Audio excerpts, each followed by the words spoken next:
Brought to you by Head Start Basketball. I used to be the guy, we'd be on the road and I'd sit down at the end of the hall in the hotel and the guys would just gravitate, wind up sitting down and, we could talk until 1, 2 o'clock in the morning about stuff. Nobody does that with their head coach. I remember I struggled with that when I first became the head coach. There was nothing you could do about it. Like, it wasn't an indictment on me or an indictment on the kids. It was just like, right, that's the way it is. That's not your role anymore. Like, that's somebody else's job. And I try to get assistant coaches to truly understand that dynamic, that could hurt your feelings. Like, I'm, hey guys, what's up? And it's like they look at you differently because you're now the person who dictates whether they play, whether they don't play, how many shots they get. You're just a different person to them. And it took me a while to accept that because, I know I'm going to be the coach that can do both. No, you're not. Mike Jones has been the head coach at DeMatha Catholic High School in Hyattsville, Maryland for 17 years, where he won a national title in 2006. Mike's teams have won 9 Washington Catholic Athletic Conference regular season titles, 8 WCAC Tournament crowns, 4 Maryland Private School Tournament championships, 6 Abe Pollin City titles, and 6 Alhambra Catholic Invitational Tournament championships. Additionally, since he started as a head coach at DeMatha, Coach Jones has coached 6 athletes who went on to play in the NBA. Jones owns an all-time record at DeMatha of 469 and 116 for an .802 winning percentage. A standout player at Old Dominion University from 1991 through 1995, Jones was a member of the All-Colonial Athletic Association second team and earned CAA All-Tournament team honors in his senior season, in which he averaged 16.5 points per game. Jones led the Monarchs to the NCAA Tournament in 1992 and 1995, and he capped his ODU career with 1,166 points. Following his career at Old Dominion, Jones played professionally in the CBA and the IBA, where he was an all-league first-team selection in 1997. He also played professionally in Portugal, Hong Kong, Finland, and the Dominican Republic. Mike will also serve in his 19th USA Basketball coaching role as head coach of the 2019 USA Basketball Men's U16 national team. 3 times he previously has served as head coach of the USA Nike Hoop Summit team, including in 2013, 2014, and 2018. He also served as a USA Nike Hoop Summit assistant coach in 2012 and 2017. He got his start with USA Basketball as an assistant coach for the 2004 Youth Development Festival East team. He won 3 gold medals with USA Basketball men's junior national teams, including the 2011 U16 team and 2012 and 2016 U17 teams. He also previously worked as a coach at the annual USA Basketball men's junior national team October mini camp 8 times. If you're enjoying the show and finding some value in the Hoopheads podcast, please leave us a rating and review and subscribe to the show on Apple Podcasts, Spotify, or wherever you get your podcasts.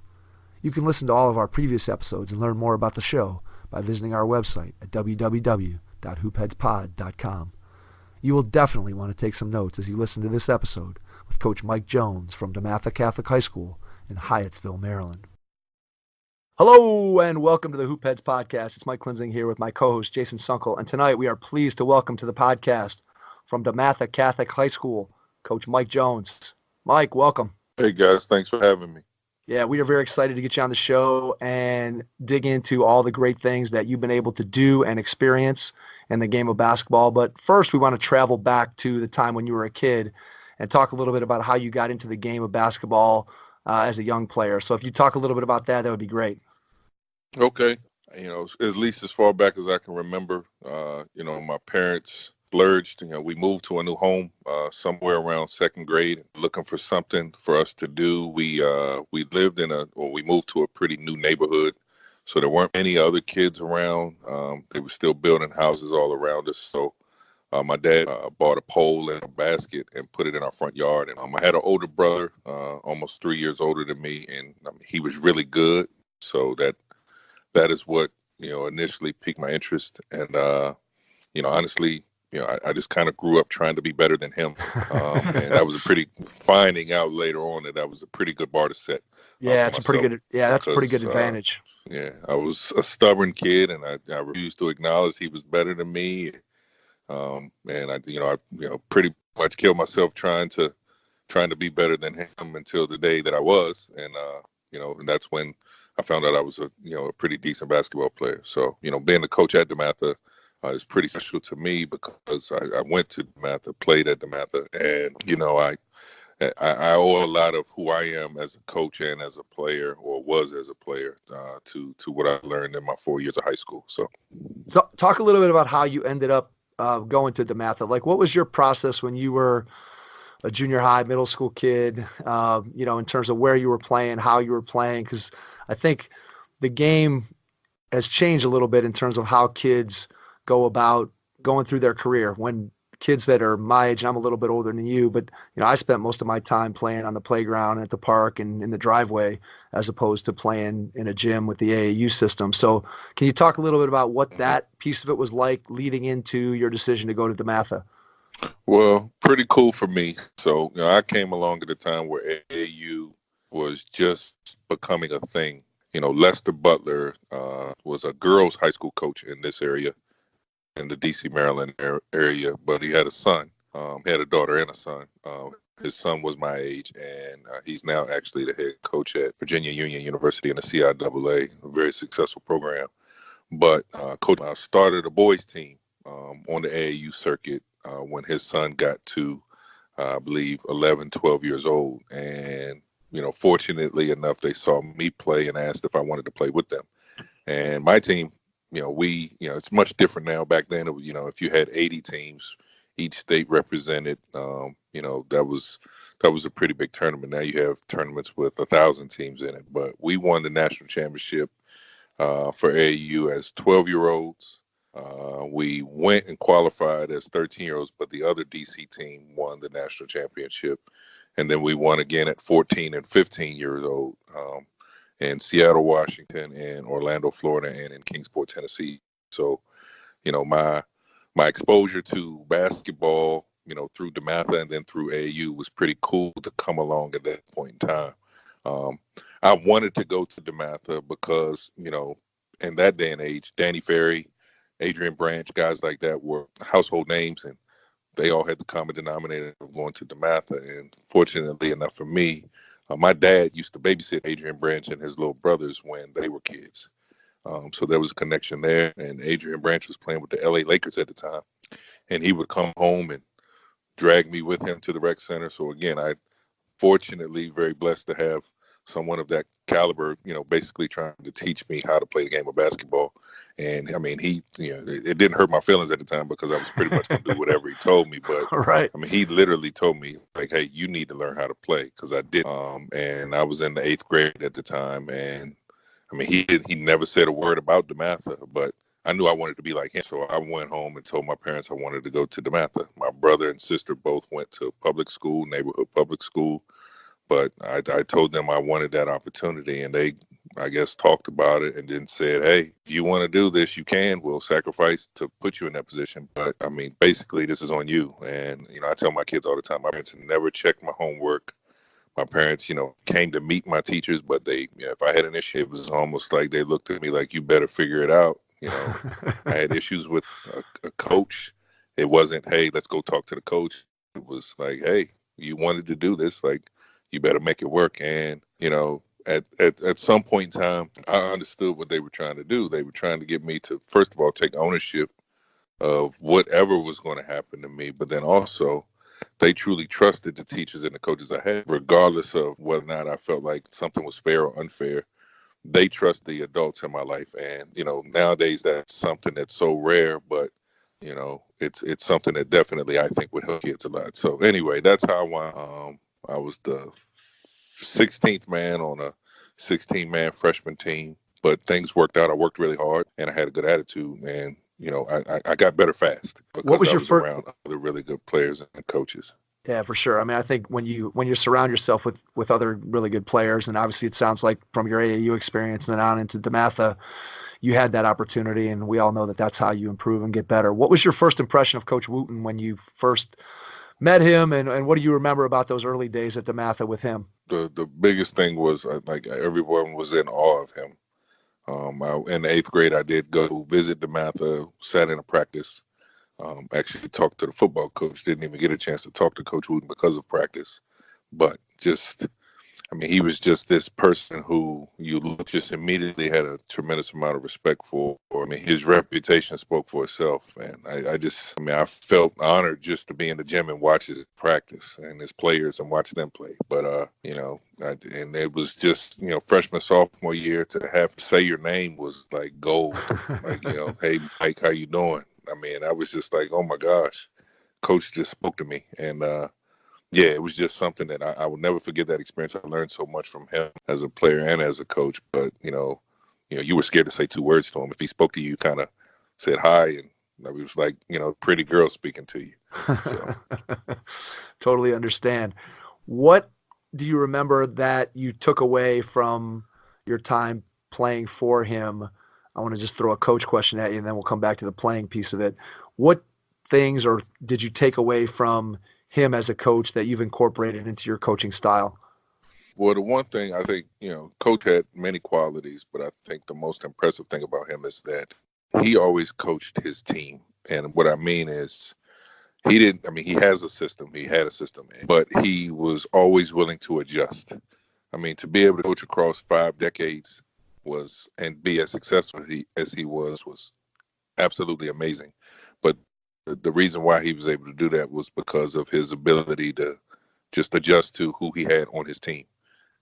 And, that's the one thing I took away. Like, you could go year to year and never, play the same way. And he would always add things or say, hey, that worked last year. Let's do something different this year because the personnel was different. So I think most good coaches, especially nowadays, it's so, I don't want to say easy isn't the right word, but there's so many more resources out there in terms of whether it's coaching clinics or what you can find online or, the ability to connect with other coaches from all over the place allows you to, I think, gain more knowledge than maybe a coach, 30 or 40 years ago. I think it was more rare when you had somebody like Coach Wooten that would adjust year to year because people just weren't aware of what other coaches were doing as much as they are today. So if you think back to your time when you were there and you started, when did you know that you were going to have an opportunity to play college basketball? Like when you were the 16th man on a 16-man freshman team, what were your thoughts in terms of, you were just, I'm sure, trying to worry about getting on the floor in high school, let alone worried about college. But when did it become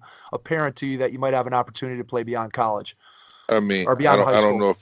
I don't know if I attribute this to just young people or DeMatha young people. But honestly, as soon as I made the team, I mean, you automatically assume that, hey, I'm going to college for free and I'm going to play 10 years in the NBA. I mean, that's just, the confidence of young people. And it's still to this day. I mean, you can have a kid on your team that doesn't play every game, but he still thinks that, Duke should be offering him a scholarship. So, I knew I was going to get better. So, but I honestly believed that from the time that I was good enough to make the team. And I can remember my dad asking me my freshman, what are you going to do if you get? And I mean, obviously my motivation for going to DeMatha was basketball. My answer to him was, well, I guess I'll just work hard and try out again as a sophomore. And I think that's what he really wanted to hear from me because, again, they were making a huge sacrifice to pay the tuition for me to go there. And I think he just wanted to know that I was truly committed to it. And honestly, I think my dad was also realistic, like, hey, you're not that good.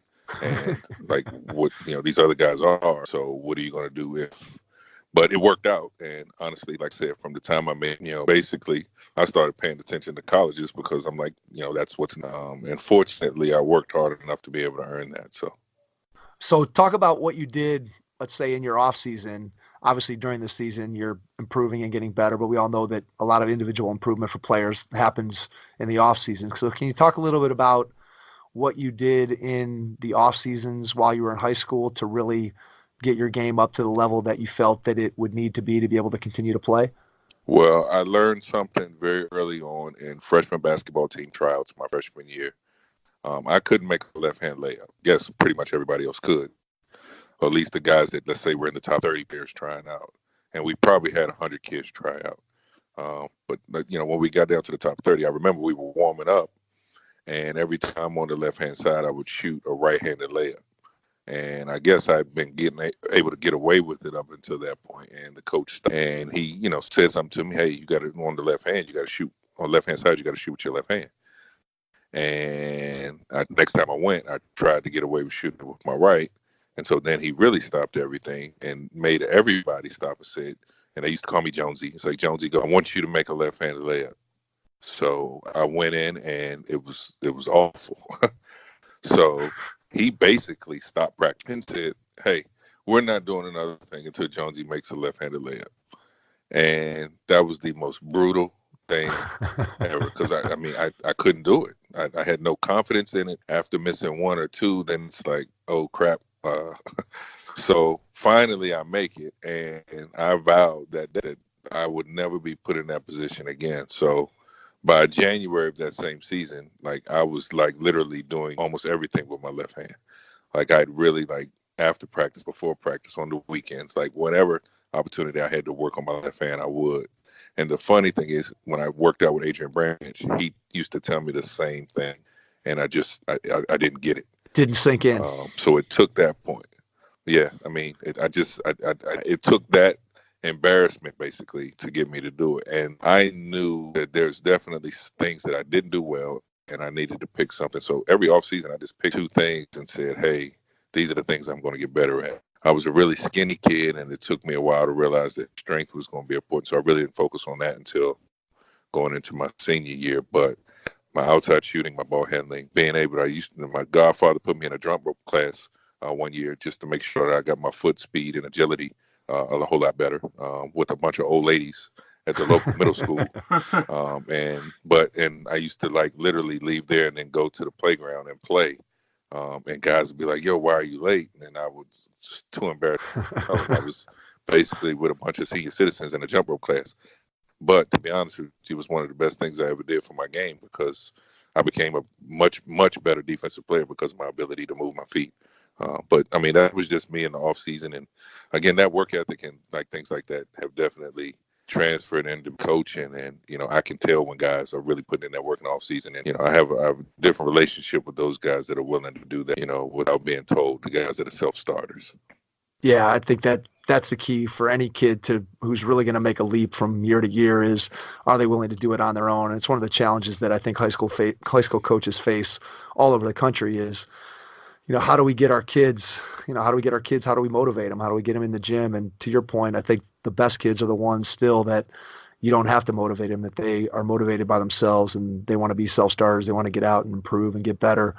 Most of the time when you were working out, were you with Adrian? Were you by yourself in a gym? What was your process like? Oh, it was just he and I. I mean, he would come pick me up. Usually it would be like around 11 o'clock or noon during the week when the rec centers didn't have many people in it. And I mean, it was in the summertime, so, guys were off doing so many other things. He used to make me, again, the whole left-handed thing. We used to play one-on-one, full court. He wasn't allowed to shoot inside the three-point line, and I had to do everything on the left side of the floor, and, other than shoot the ball. And, yeah, I mean, it was fun. Yeah, I had a similar opportunity with Scott Roth, who played at Wisconsin, played a couple years in the NBA, and he's coaching the Iowa Wolves G League team. And Scott is probably 6 or 7 years older than me. And one day, I told this story before, but I was at the park, and I was like 14, and it was the middle of the summer, so it was like a 85, 90 degree day, and I was out there. I was the only person on the court by myself. And Scott pulls up in his car, gets out of the car, and said, "Hey, I'm looking for somebody to play one-on-one full court with me. Are you interested?" And Scott grew up in the area around where I grew up, so I had seen him play when he was in high school and obviously knew who he was. And I'm like, absolutely. And, he was just looking for somebody that could run, that had some stamina, that would go up and down the court with him and play one-on-one. And I really attribute a lot of that, the success that I was able to have with, him kind of taking me under his wing and working out with me and doing those kinds of things. And so it sounds like your experience was similar in that way, that Adrian was able to do that for you. And it's just, again, it's one of those things that you don't expect it to happen, and you kind of look back, and in a way, I always feel like it's kind of amazing that, how did this guy find me of all people? And, here we are, then we were working out, and it ended up being such a tremendous benefit to me in my playing career, and then on in, just like you said, developing that work ethic and, having that apply across all walks of life. Yep. Very cool. Yep. So how'd you end up at, Definitely tell the story. A blessing. Yep. Tell the story of how you ended up at Old Dominion. pretty cool for me. So going into my senior year, I had Virginia Tech, Radford, and VMI as the three main schools that were recruiting me. And basically, I was prepared to take a visit to all three. I don't think I was Virginia Tech's first choice, but I was definitely Radford's choice and VMI's choice. And I visited Radford and VMI and almost committed to VMI. And again, I didn't think I was Virginia Tech's first choice, but definitely, I mean, it was a big-time program. Loved the coaching staff. But I decided to wait until the spring to commit, just to see if I got more options. I think Coach Wooten was, I'm not going to say he wanted me to do that, but he was very much supportive of me doing that. And at the end of the year, my season, and at the end of the college basketball season, the head coach at Radford got the head coaching job. He hired the top assistant that recruited me at VMI, and he hired the top assistant that recruited me at Virginia Tech. Though I still had all those options on the table, like it just made perfect sense. It was like, okay, so the three people that I had the best relationship with that I really considered their schools, now they're all in the same place. Like, this is pretty much a no-brainer. I have to do this, and I committed. Yeah, and I mean, but honestly, I sat on the bench my first 2 years. I know I remember my sophomore year sitting in my dorm room at the end of the year, looking at stats, and I played one more minute my sophomore year than I did my freshman year. And in that day and age, especially now, but in that day and age, I was like, yo, you need to transfer, you need to leave. Right. But that thought came into my mind, but I never really seriously considered it. I wound up starting games as a junior, and I wound up being second leading scorer, all-conference performer as a senior, and was able to play after college because I believe because I stuck it out. It was a coaching change between my junior and senior year, so I wound up having to do it for two different coaches. And Oliver Purnell was my coach my first 3 years, who I still lean on as a mentor and definitely somebody that I look up to. And then Jeff Capel, senior, was the coach my senior year, and I owe him so much. And rest in peace. He passed away last year. I cannot remember this ever happening. But he came in, and he literally, most coaches in that situation, the seniors are like an afterthought. Right. Like, you need to build your program with your guys. And, like, it's almost like the seniors like, hey, I'm not going to take your scholarship from you, but, hey, you're not going to play. And he did the exact opposite. Me and my two other senior classmates, I mean, he treated us like we were family. And I had other friends that went through the same thing at other schools, and it was a disaster.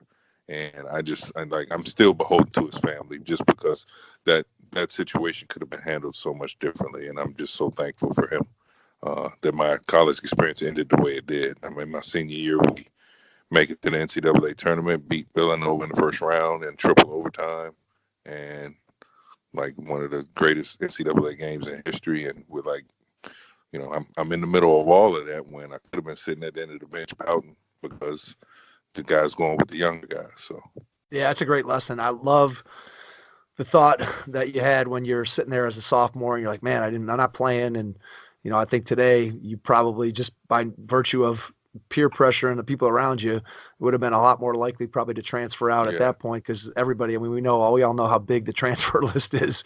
Yep. The D1 transfer list right now is ridiculous, the number of guys that transfer out. And we can talk a little bit about that later in terms of the way that the recruiting process goes and all that stuff. But I think it's a testament to you, and it's a testament to sort of, the idea of perseverance and sticking with it, and the fact that, you were willing to stick it out and then eventually got an opportunity. And it wasn't really the opportunity that you thought, because you ended up with a completely new coaching staff, which, as you said, sometimes throws the whole thing into a state of uncertainty. And so the fact that you were able to overcome all that and still come out of it with having, great success in your career, and coming out with two guys who you have tremendous respect for as your coaches, I think that speaks a lot to what you were able to accomplish, and that you probably did, thinking back to when you first decided to go there, you probably did end up in the right spot, despite the fact that there were some hardships along the way. Absolutely. And if you look at it this way, I literally, I did not, I was so unhappy playing time wise my freshman and sophomore year. And then finally my junior year, there's a breakthrough. Like, one of the guys that played in front of me actually, unfortunately, got into a car accident the summer before my junior year. And he was okay, but he was not himself after that. And it took him a full season to kind of get back. So it opened up a tremendous opportunity for me to play, and I fully took advantage of it. But, again, I mentioned I was really stubborn before, and I use these experiences all the time as a coach now, but like, I honestly, at some point in time, it was personal. It was like, why isn't he playing me? Like, Right. this sucks. Like, he doesn't know what he's doing. Like, this isn't unfair, all of that stuff. And, finally my junior year, I get to play. And then he takes a job somewhere else. And I'm just like, I felt betrayed. I'm just Right. like, Absolutely. I persevered through 2 years. I didn't leave.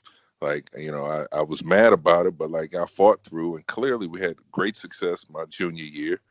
And then you're just going to turn and go somewhere else. Like, I thought it was so unfair. I was mad at him like so much. And then again, my expectation was a new coach is going to come in and like, he's not going to take care of me. He's not going to look out for me. So, but again, it all worked out. And again, these are, like you mentioned, just, that guy pulling up and asking if you wanted to play. Like, I mean, it's just all, evidence that, there's definitely a higher power that's looking out and, just arranging things for people to be able to take advantage of. And I just feel truly blessed. Yeah, for sure. What do you remember about that freshman, sophomore year time when you weren't playing, getting through kind of the day to day? Because I know my experience when I played, and I played at Kent, I didn't play very much as a freshman at all. And then when I was a sophomore, I kind of had the breakthrough that you had as a junior. But my freshman year, I know, was very, very tough. And, I had to figure out ways to kind of continue to motivate yourself, because obviously if you're that good of a player, you've spent the first 18 years of your life playing as much as you want, pretty much doing everything you want. And now suddenly you come into an environment where you can't do that and you're not getting an opportunity to play. And so I just remember every day having to kind of, look and plot out the future of, okay, here's where my opportunity is going to lie. Here's where this guy's going to maybe transfer, this guy's going to graduate, or, I can beat this guy out by improving on this. So what do you remember about that time? Just what your mentality was when you were on the bench? Well, I think my freshman year, and especially again in that day and age, people stayed 4 years. I kind of expected it. I was coming from being more of an inside guy in high school to being a guard in college. So there was that adjustment. And then the fact that I was young. So, and I was going to a program where, the guys were pretty good. So I kind of understood it. But the most frustrating part was, like, I got a lot better. And I was just proof in the workouts I had. I got a lot better, but only playing one more minute. And I do remember the first time I went through not playing at all. Like, just, I didn't get 1 second on the court. I missed practice the next day. And, typical. Again, I think about all of these things when I go through it with our kids now. Right. I missed practice the next day because I was, quote unquote, sick. I wasn't feeling well. And coaches can handle that so many different ways. Like, I'm sure they knew exactly what was up. Like, he's pouting. Right. Like, and they could have just let me be. They could have sent a senior captain or something and like, go talk to Mike and just, make sure. They could have been like, hey, screw him. Like, if he's not tough enough to handle this, like, he's not good enough to play. And if he doesn't understand that, that's on him. And Coach Purnell didn't do any of those things. Like, he didn't send an assistant coach. He didn't send a captain. Like, he literally that night came to my dorm room. I remember I was in the bed, lights off, like probably listening to slow music, all depressed and everything. And he came in, knocked on my door. And just said, hey, just wanted to check on you, make sure you're all right. And I said, yeah, I think I'll be feeling better tomorrow. Basically, with the wink, like, look, dude, I know you're not sick. But, look, we've all been here. Like, just make sure you come in with the right mindset tomorrow. Like, you got to keep fighting. I'm not here to tell you you're going to play more or anything like that, but I'm telling you, you're moving in the right direction. And he had a way of communicating all of that to me without basically justifying, the pretty much poor decision that I made to miss practice. So, I listened to him and, showed up the next day. And then again, it didn't change my playing time. I still didn't play. But again, I think, again, looking back on my experience, I really respect him for that because he could have, there's 15 different ways he could have handled it. And he chose the one that I truly believe was the best one.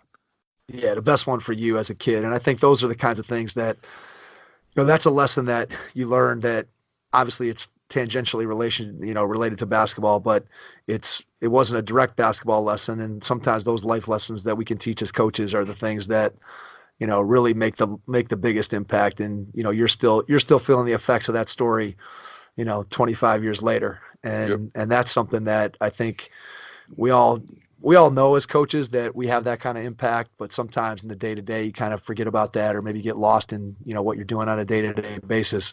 And it's important to kind of go back and reflect and think about those experiences that you've had in the game, whether it's as a player or what you've done earlier in your career as a coach, and just remember that kind of impact that you're able to make on kids at such a delicate time in their life, whether you're a high school coach and you're dealing with the 14, 15, 16, or you're a college coach and you're dealing with the 18, 19, 20-year-old guy.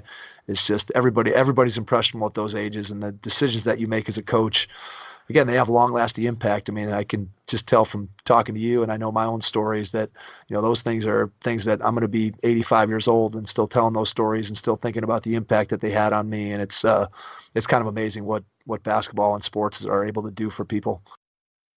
Registration is now open at www.headstartbasketball.com for this summer's Head Start basketball camps. We'll be hosting camps this summer in Strongsville, Westlake, Avon Lake, Oberlin, Brunswick, Highland Heights, Mentor, and Hudson. At Head Start Basketball, we care deeply about making a positive impact on the lives of young basketball players, both on and off the court.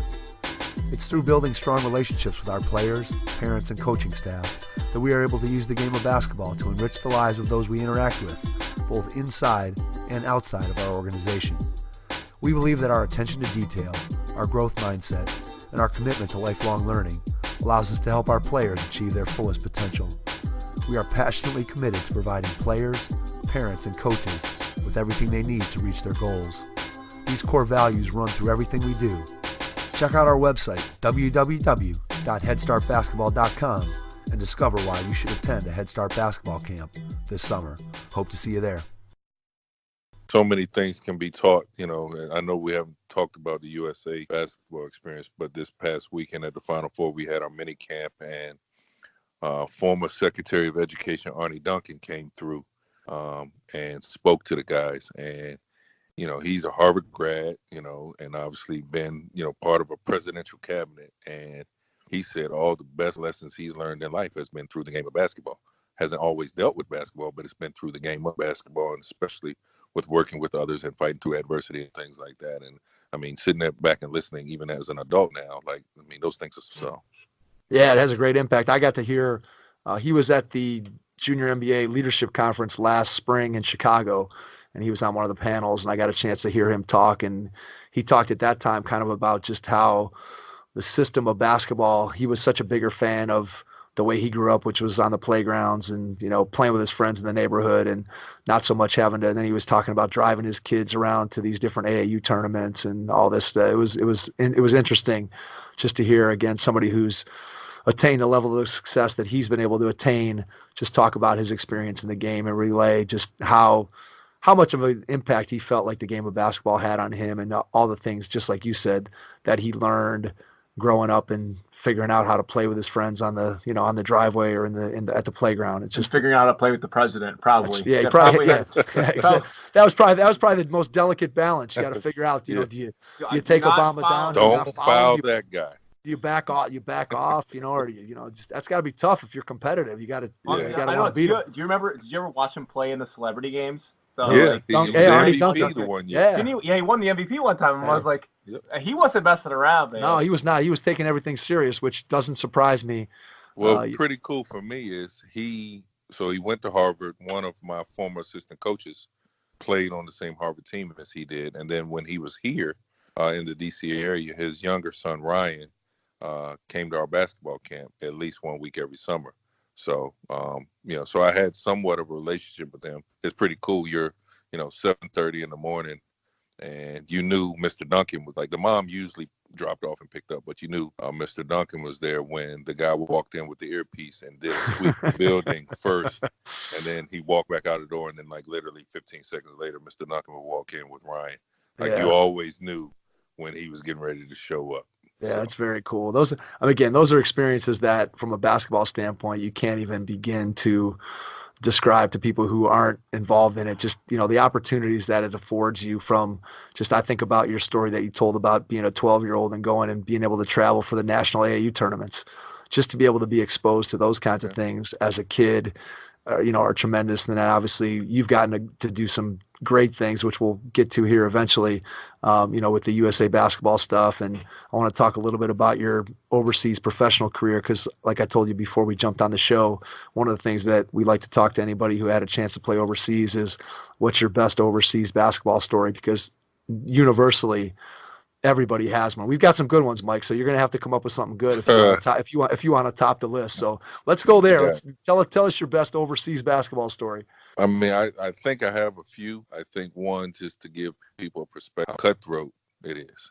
So I was fortunate. I signed as a free agent with the Indiana Pacers the summer after my senior year of high school. Pretty much, again, delusional. I thought, hey, I'm going to play 10 to 15 years. Right. I had a pretty good tryout with them.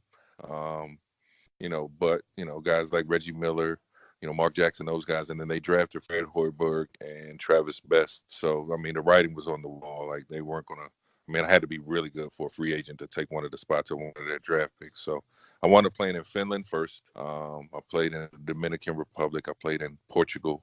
And then I played in what is now part of the G League, was once the CBA, the IBA in North Dakota. Best story. So in Finland, first of all, you're talking about basically playing at the North Pole. It's absolutely freezing. And I hear people complain about how cold it is, and I'm just like, you have no idea how cold can get. I literally, and everything over there was centigrade, not Fahrenheit, but I don't remember seeing the ground. It was always snow and ice everywhere, and never melts. So it was freezing over there. Well, I didn't ski, and I don't think they would allow me to ski. But no, it was all my. But one of my teammates, riding in a car with him and watching him, he used to mess with me. They didn't parallel park. He literally, if the parking spot was on the left side of the street and he was driving on the right side of the street, he would literally slam on brakes, pull his emergency brake up, and turn the wheel and let the car flip around and slide into a spot. And he never hit anything. And I was so amazed at that. But again, the cutthroat part. So one game we're playing, I won't say the American's name, but he played at one of the Blue Bloods, and he's playing on the opposite. And this is a playoff implication game. And his team, they're fighting for the second seed or the first seed, and we're fighting to just make sure we're in the playoffs. And we play the same position, but he's guarding me, but I am not guarding him. His team was good enough; they didn't have to do that. My team, I couldn't get in foul trouble, so our coach would not allow me to guard the other American until the second half of the games. And at halftime, I had 32 points. At halftime, he had 26 points. But we were winning at half. So we come out of the locker room for the second half, and this is at his place. We're on the road, they're at home. We come out at halftime, and he's not on the floor, which was weird. And then I look over on the bench, and he's not on the bench either. And literally 6-7 minutes into the half, I look over, and he's walking out the locker room in street clothes with his bag over his shoulder. And I look at him and kind of give him the, yo, what's up? And he gives me the axe sign across the left. He's like, yo, this got cut. He literally got cut at halftime. And oh my God. I know that franchise was going through something at the time where they were I don't know, losing money or whatever, but it was very to be one of the better teams in the league that year. And I guess when they went in, they blamed it on him that it wasn't happening because of, they were losing at halftime, and the guy you're guarding is killing. But again, I had 32, he had 26. It's not like he wasn't playing well.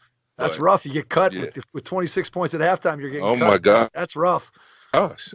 So I'm sitting there and he just kind of shrugged his shoulders. But that was my first year. This was his fourth or fifth year. So he kind of shrugged it off. He knew. It's just the nature of the beast. And I had never, I'm just wow. And I'm shit, my team is barely, we might make the playoffs. What's up with my job, and when do I need to start looking over my shoulder? So that's probably, just in terms of how ruthless and cutthroat it can be over there, that's probably one of the worst stories I could give you. Yeah, it's crazy. It's just, from just the playing circumstances to getting paid to the language barrier to all this stuff. Don't get me started. Don't get me started. You had to chase down some paychecks. Hey, I came home for Christmas that same season. Went back. I almost thought about not going back, but I went back. But I took my dad with me. He had just retired from a government job. Took my dad with me. I could not wait for the season to be over. So, like, literally, our last game was a Friday night. I was on a plane Saturday morning. But I didn't have, and so the club thought, oh, but shoot, once he's gone, like, hey, we don't have to pay. My dad stayed in our apartment, and every day he'd go to the team headquarters, and they'd say, hey, come back on this day. He'd go back, and he probably stayed for another 6 weeks. And he would say, hey, I got some of the money, and I'd be like, and I was like, look, man, you come back when you want to. He was like, no, I'm staying until they give it. And he stayed until it took 6 weeks. And they would, like, I think maybe 3 different payments, but he finally returned with every dime. That's crazy. And it was pretty cool because honestly, I was so frustrated. I was just like, I just want to go home. And then one other quick story. So I played in the Dominican Republic, and down there is a little bit different. We had armed security guards at the end of our bench, barbed wire on the fencing behind our bench, and the security guards with, I'll say AK-47s. I have no idea what kind of gun it was, but it sounds cool. Right. But like literally would stand the entire game facing the crowd with their back, like. And I used to think, like, yo, what if he gets bumped into it? His fingers on the track. He would not even know the ball's coming or a player's coming or anything. Like they were trained to just stand there and like.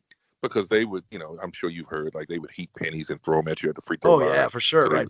Batteries and all kinds of stuff, coins. Yeah, like all of that crap. So they, like, literally at the end of each bench was an armed, like, military person, like, that was, and obviously I don't know what would have happened had somebody done. He was armed, and he looked like, he was ready to use it, right? In England. Yeah, no smile, staring into the crowd. So. All right, so which country of the ones that you played in, which one was your favorite? Portugal by far. What'd you like about it? So I played in Lisbon. I played for Benfica, which is a huge soccer team. I believe 90,000 seat soccer stadium, and then underneath the stadium was a 4,500 seat basketball stadium, but basketball arena, gym, whatever you want to call it. The weather was great. The women were gorgeous. I lived like basically a 10-minute drive from the beach, a 20-minute drive to the casino.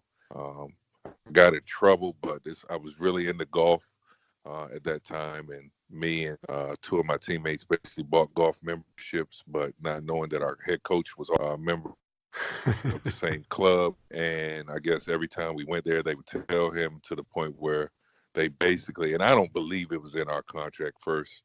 I believe they added it in there and then showed it to us. But we weren't supposed to be doing that. And I was just like, well, like, is somebody going to give me my money back for my membership? And they were just like, no. Like, so, it was like, yo, you can go there and sit by the pool and enjoy all the other amenities, but you're not, like, you guys, you're not supposed to be doing another sport while you're under contract with us. So, but I love Portugal. I went through 3 cars. I had a 3-bedroom apartment. Everything about that place was just awesome.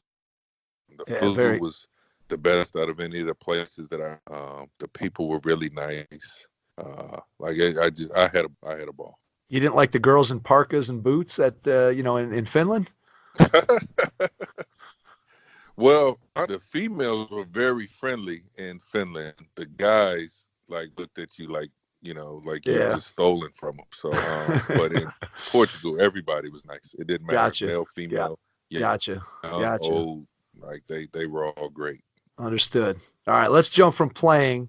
Let's jump into coaching. And when did you know or think that coaching might be a direction that you wanted to head? Was it something that was always kind of in the back of your mind as you were growing up, or was it something that when you got done playing and you kind of looked around and said, "Man, I want to stay involved in the game"? How did coaching come to be such a big part of your life? Well, I knew I kind of told myself that whenever, again, after that 10, 15-year NBA career, I was going to be a coach. Whenever I stopped playing, I want to coach. And Coach Wooten's son and I graduated together from DeMatha, played on, and we used to always talk about, in the future coaching together. I knew I wanted to be a coach.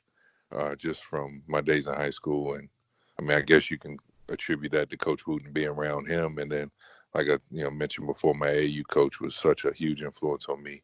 Like, I was lucky to have those guys, and I wanted to be like them. So you get done playing. What's the process for starting your coaching career? When does it become apparent that Coach Wooten's going to step down, that you may have an opportunity to go back and coach at DeMatha? Just describe how that whole thing came to be, because obviously, I mean, there's a lot of layers there. One, just as a legendary coach stepping down and you stepping into those shoes, obviously that's something that a lot of people might sort of not be that excited about, man. That's a lot to live up to. So just kind of talk about the process of how that came to be and what your mentality was at that time. Well, the one thing is, like, I'm not going to go too far because I do plan to write a book. Okay. Nice. Actually, relatively soon, that will have a lot of that stuff, because the whole transition from when Coach Wooten was the coach to him retiring to me being the coach, there's a lot, like you said, layers. There's a ton of layers to that. So, I mean, I'm not going to, not talk about it, but the in-depth absolutely. part. So, understood. Absolutely. But fortunately enough for me, and again, I keep, using the word blessed. I mean, I truly was blessed, because the second to my last year of playing, the principal at DeMatha, after talking with Coach Wooten, they wanted to hire me. I got my degree in human services and counseling. They had an opening in the counseling center at DeMatha, and they wanted me to come and be a counselor at the school, and obviously to make sure that I would be able to coach. So they had arranged that. I actually went in and interviewed and actually thought about not playing my final year, which I didn't know was my final year, but that last year that I played. But right after, basically, I interviewed and I, basically was ready to take the job, I got a call to go play. So I was just like, and the fact is, I didn't immediately say no. So I was just like, yeah, it's not out of my system. So I went and played one more year. And then fortunately enough, the next summer, the same opportunity existed again because another opening had opened up in the counseling center. So I accepted the job then. I had gotten injured in my last season of playing. And it just made that much of an easier decision because I wasn't going to be playing anytime soon anyway. So I go and I coach. I'm an assistant coach on the freshman basketball team my first year. And I loved it. I loved the kids. I loved, I had a ton of experiences to kind of draw off of. And, just being around coach. And then the following year, I was the head freshman coach and assistant varsity coach. And I did that for 3 years. After the second year, I was just assistant varsity coach. I didn't coach the freshman team anymore. And then that's when it gets kind of crazy. So my first year there, Coach Wooten's son was still a coach on Coach Wooten's staff. I believe at that point in time, so 3 years before he retired, Coach knew he wanted to step down. And the big thing was who was going to be his replacement. And I think everyone just assumed that it would be his son. Right. And, without going into too much detail, it wasn't going to be a home run. Like it was found out, I guess, that there wasn't going to be that seamless transition. And there were going to be some hoops that had to be jumped through. So for lack of a better way of saying it, Joe, Coach Wooten's son, decided, there was an opportunity at another school, and he decided to take that opportunity instead of sticking around. And I think Coach was still going to retire, but then now, like, there is no-brainer as who the next person is going to be, and like this is getting ready to get really messy, to where the families we had a really good sophomore class getting ready to be juniors that year, or no, they were freshmen getting ready to be sophomores, and those families got together and basically said, look, when we decided to come here, we came here because you were going to be our son's coach. And they basically begged him to stay until their kids graduated. So that meant 3 more years. And I, to hear Coach Wu talk about it, like he reluctantly won a lot more games with them. And I think he knew he was going to retire. And again, blessed and thankful to him. He decided to go through the whole summer, the whole fall. I mean, he alerted our school principal that, hey, I might be, calling it quits. I'm not telling you that I am. Basically, you guys need to have a plan in place just in case I decide to do this. So they got us together and they figured out that, hey, if Coach Wooten were to retire, Mike Jones would be the interim coach in that first season, because I think Coach basically told them, hey, if I retire, I'm going to do it right before the season starts. And obviously the thought there was they won't be able to have a national search. They won't be able to do all these interviews. You'll have to hire somebody from within. Right. And the decision was made that would be me. And then 2 days before the season started, on November 6th, 2002, he retired. He comes into my office the night before and says, hey, can we talk? And he was like, yeah, this is going to be it. Obviously I knew exactly what that meant at the time. And, the next morning there's a press conference, and, it's pretty cool because, it's a high school job. Like, who has a press conference? But I think everybody across everywhere. I mean, USA Today was there, a couple of national, I think Nightline reported on it. Like, it was, people everywhere to hear Coach say that he was stepping aside. So, and then, then I was thrown into the fire. You were on. I was off, but I was on. We started the season that first year. We started 8-0. We were, I'm thinking like this is a piece of cake. We're talented, and we finished that year 15-17.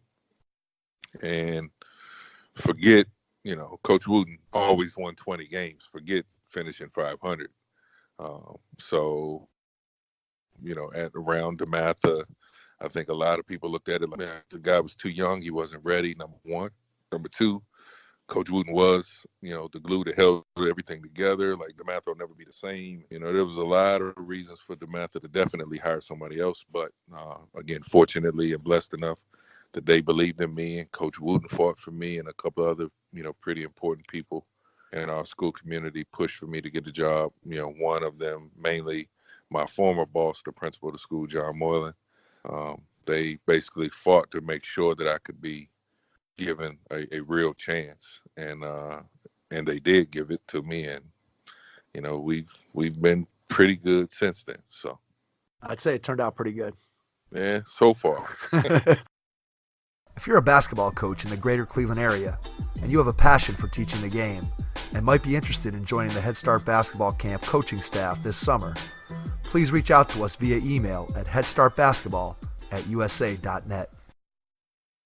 So that first year, what do you remember as being your biggest challenge or challenges that first year when you took over? Obviously, taking over 2 days before the season, you kind of, sounds like, had some inkling that was a possibility that it was going to happen. But just thinking back to that time compared to where you are now, what were some of the challenges that you faced that first year?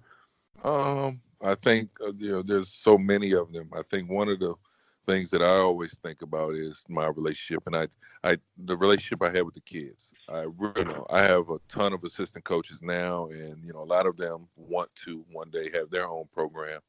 And it's funny, I used to be the guy, we'd be on the road, and I'd sit down at the end of the hall in the hotel, and the guys would just gravitate, wind up sitting down, and we could talk until 1-2 o'clock in the morning about stuff. Nobody does that with their head coach. That's always the assistant coach. Exactly. And I remember I struggled with that when I first became the head coach, because all those relationships went out the window, and like there was nothing you could do about it. Like, it wasn't an indictment on me or an indictment on the kids. It was just like, that's the way it is. That's your role anymore. Like, that's somebody else's job. And I try to get assistant coaches to truly understand that dynamic, that can hurt your feelings. Like, I'm, hey guys, what's up? And it's like they look at you differently because you're now the person who dictates whether they play, whether they don't play, how many shots they get.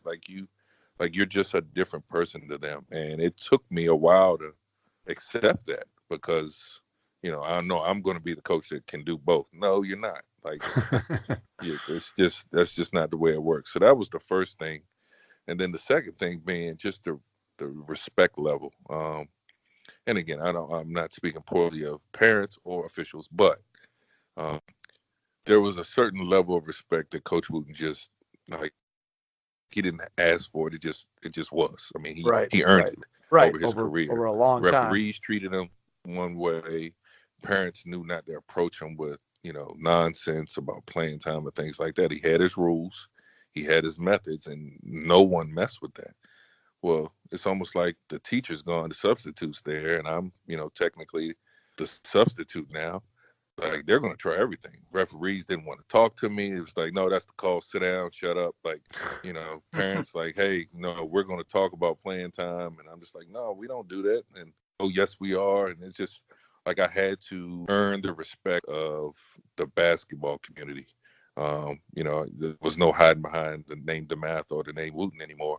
Like this, it was me. And that was tough. Like, it was definitely some very long nights my first couple of years, but eventually we got to the point where, that trust was earned, and, my staff and we laugh about it all the time, because it's a big difference. And I don't look at myself as an old guy. I'm 45 now, and the kids look at me like I'm a dinosaur, but I've been coaching. It seems like it's been 17 years. It seems like I'm still young. I can still move. I can still joke. I listen to a lot of the same music those guys listen to, but the respect level that we now have as a staff and me as a coach, just really, it's night and day, and it just obviously it makes things so much easier. So yeah, when do you feel like you had that piece of it?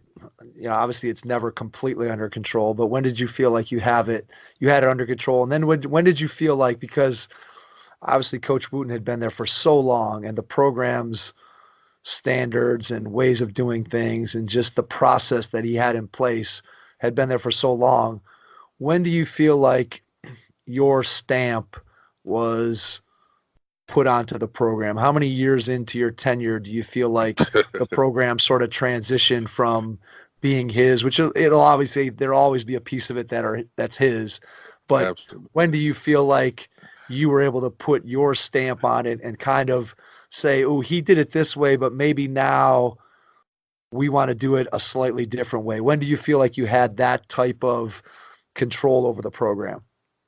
Well, I think one of the things is when I first got the job, there were plenty of college coaches and just basketball people that reached out to me to wish me luck and congratulate me on being named a coach. And I remember one of the letters that I remember most is I got just a little card from Gary Williams up at the University of Maryland.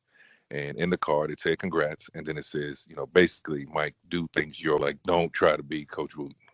And like, it really, like, that has always stuck with me, because initially I did try to do everything just like Coach. Right. Why wouldn't you? And, I mean, it makes total sense. Yeah. But kids are too smart for that. Like, they know what's genuine. They know what's you. They know, like, it just, hey, you're trying to be somebody that you're not. Like, in my personality, like, you have to coach to who you are. And I didn't do that initially, and I regret that. But I kind of grew into myself. So to be honest with you, I laughed when you first asked the question, because, Victor Oladipo graduated in 2010. Coach Wooten retired in 2002. So at that point, when Victor graduated, I had been through two cycles of my kids, my recruits, however you want to term that. Right. And then he's 3 years into school, and he gets drafted into 2013. And people wrote articles, played for Morgan Wooten at DeMatha High School. And my family would be so upset. Like, they was just like, yo, like, this dude hasn't coached in 11 years. Like, you're still taking credit for your NBA guys. Come on. That's funny. Like, honestly, and I said this at that time to my family, it never once bothered me. Like, it never once bothered me. It bothered them, but it never once bothered me. It was cool, because to me, that was a statement that DeMatha hadn't changed, and the respect level and that Coach Wooten had earned. Like, people still think, we're still ranked here, we're still producing players, and they haven't noticed that there's a new coach. And to me, that was really important, that some people that, aren't, in DeMatha's community, like, they still thought the great coach was still leading the program. And that meant a lot to me. So, but honestly, I don't know. I don't know if it's ever really gotten to that. I spoke at a coaching clinic, and Bill Walton was there. And Bill Walton, I go introduce myself to him, and one of the first things is, how long has Coach Wooten been retired? And I still get that. I got this past weekend. Like, some people, like, it really has all run together. And to me, that's, I'll call it justification or validation of what we've done. Yeah, no and greater again, testament to your success than that. Yeah. So let's take it one more question related to that before we jump into USA basketball, and that is, what do you attribute your ability to be able to continue that? Because I think, as humble as you're being, to be able to continue the success beyond what Coach Wooten was able to do and then have it continue basically uninterrupted, what are some of the things that you feel are the strengths of you and your program that allow you to continue to have the success that you have today? So personally, I'll say just the faith that I have. Again, I cannot stress it enough. I have been truly blessed. But the other thing, I mean, there's one common denominator, and that's DeMatha, the school, the administration, the community that we're in. It is a tremendous place. And, Coach Wooten was able to be so successful there with the support of the school and the administration. And I attribute it to the same thing. Like, we've been able to be successful post Wooten because of the school and the administration. We get great families, we get great kids that are really good students.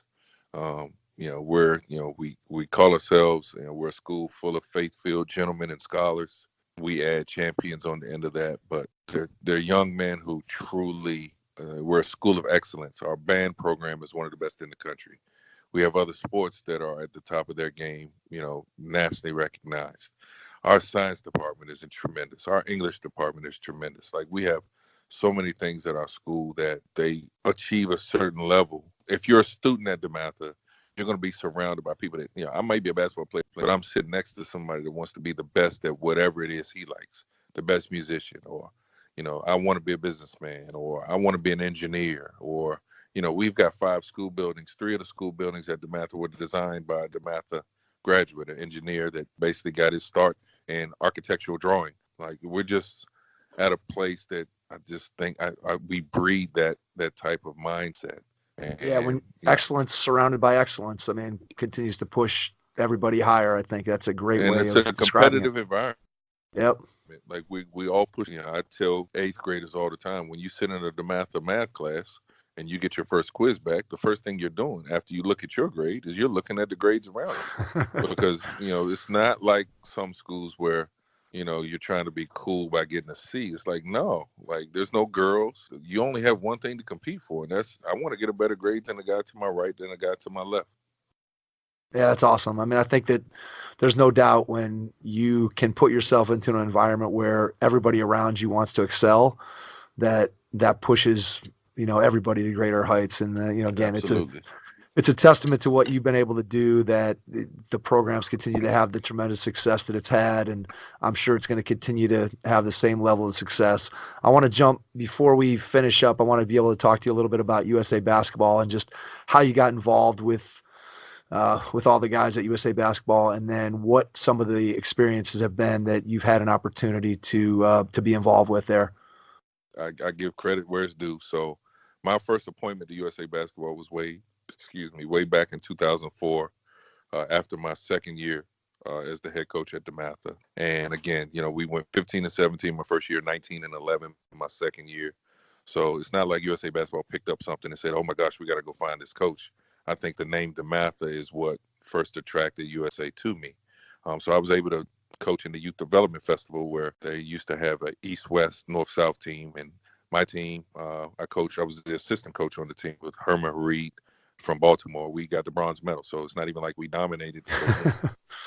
One opportunity I got. So in 2009, FIBA, the governing body for basketball across the world, decided to start the junior national team programs around the country and have a world championship competition. In 2009, there was a FIBA Americas and then other FIBA tournaments around the country for a 16-9. And then the following year, 2010, there was a world championship. And one was in Argentina for the FIBA Americas, and I believe the world championship was in Germany. And Quinn Cook was a point guard on my team back then, and he made the team. He was a starting point guard on the 16 and the 17 and under teams. I believe his success on the team, his demeanor, the way he carried himself, the leadership he brought, I believe he's the one that truly opened the door for me, because if he was doing all those things, they wanted whoever helped him get to that point. So the next cycle, 2011, 2012, I was selected to be an assistant coach for Coach Showalter in the second cycle for the 16 and 17 and under teams. And after that, it was such a great experience. I learned so much. So I literally tried to do everything I possibly could to just stay involved. So, they rotated the assistant coaches every year. And even when I wasn't a member of the staff, I would go out to be a court coach at training camp, or I would be at the mini camp in October. I would speak at the coaching clinics, and I just find any way, shape, or form for me to just stay, to the point where one year, one of the assistant coaches took a college job and they had to fill the spot relatively quickly. So I got a phone call to be that person. And now I've done something every single year with USA since 2010. So that's very cool. I know that, we've had a chance to talk to, a bunch of guys, and obviously we've had Coach Showalter on too. And it just sounds like it's such a great experience for you guys as coaches, and then also just for the players to be able to come in and, they're all sort of segmented across the country. I know they see each other at AAU tournaments and get a chance to compete with one another, but when they all kind of come together under that USA jersey, it just seems like it's a really special environment for everybody who gets a chance to set foot on the court, whether it's as a coach or as a player. Well, to be honest with you, Mike, it's the leadership. You can go from Jim Tooley to Sean Ford, the guys that run the whole entire organization. But when I first started back in 2010, BJ Johnson was the junior national team director, and he selected the players, he selected the coaches. Don Showalter, other than Coach Wooten, I wouldn't know who to compare him to. I mean, he is truly a great coach, not just a good coach, a great coach that teaches the game so well to coaches and players.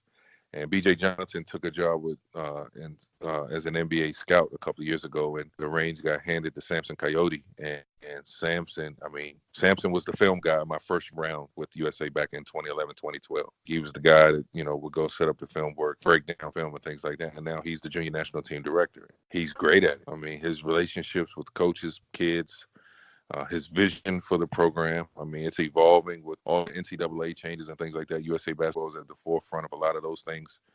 And it's Samson's vision that's driving a lot of those things. I mean, it's truly just, any coach that has a chance to be a part of it, you just get so much out of it. Yeah, it's exciting to see USA basketball kind of taking the reins and sort of trying to lead basketball in the right direction, because we all know there's a lot of competing forces out there that maybe aren't always going in the right direction. And it's great to have the kind of leaders that USA basketball has at the top to to steer the ship in the right direction, so that we can make sure that the game is being taken care of the way that everybody who loves it, like you and I do, and like Jason does, just that the game's going to be going in the right direction. It's good to know it's in good hands, and hopefully they can continue to grow their influence, and we can get more coaches to get licensed and do all those things that continue to connect the coaches around the country to USA basketball. And I certainly hope that continues, and I think it will. Yep. That's the plan. Absolutely. It could not be in better hands. Yeah, I couldn't agree more. All right, Mike, before we get out of here, we want to give you a chance to share your contact information for people who listen to the podcast. Maybe they want to reach out to you and ask a question, or just say hello and thank you. So share out your contact information. If there's anything that we didn't hit on tonight that you want to talk about before we get out, go ahead and do that as well.